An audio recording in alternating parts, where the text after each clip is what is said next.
Meron akong kailangan gawin. Pero sinasabi ng utak mo, wag na, next time na lang yan gawin. Tapos nawawalan ka na ng motivation. Nawawalan ka na ng yung ideyang iniisip mo. Na-stuck ka, tapos hindi mo kaya gawin yung iniisip mong idea. Alam niyo yun, mandaming idea pero tinatamad kang gawin yung isa man lang sa kanila. At ayan ang mga pinagdadaanan ko ngayon. Sa sitwasyong hindi ko alam kung ano yung gagawin ko.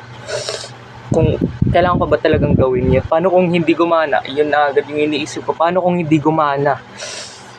Pero paano ko malalaman kung gagana ko? Hindi ko susubukan. Pero paano kung tinatamad kang subukan? Paano kung tinatamad ka subukan?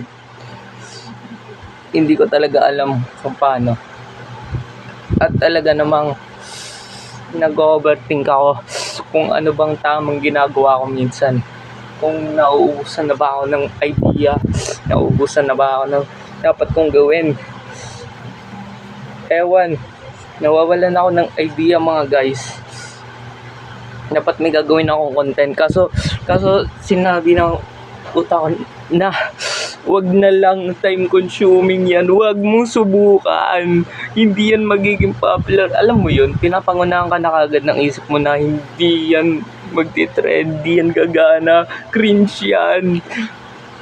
Ayun yung mga pagsubok ko dito sa YouTube. Yung standards ko sa paggawa ng content. Yun nga, hindi ko na inaano kasi kagaya na ito, iniisip ko na kagad na pangit yung camera, pangit yung lighting, that video are completely trash. Paano ko sisimulan? Paano ako magbabayad?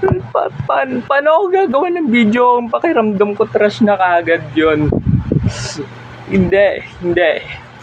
Kailangan ko simulan ng paggawa ng video kahit pa anong isipin niya. Bakit? Kasi kailangan ko mag-store ng mga videos.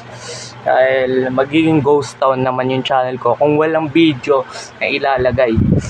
Okay na ako ngayon siguro kahit malabo lang yung camera. Ang mahalaga, mayroon tayong video. Mas mahalaga yun kaysa naman walang laman yung channel mo.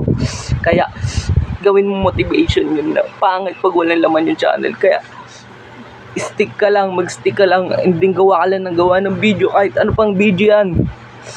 Hanggang sa may makapansin sa'yo. Oo, hanggang sa may makapansin sa'yo. So, tama na mga nonsense talk natin. Maraming salamat sa panonood at nasayang ko na naman ang inyong 3 minuto. Maraming salamat sa manonood and goodbye. Peace.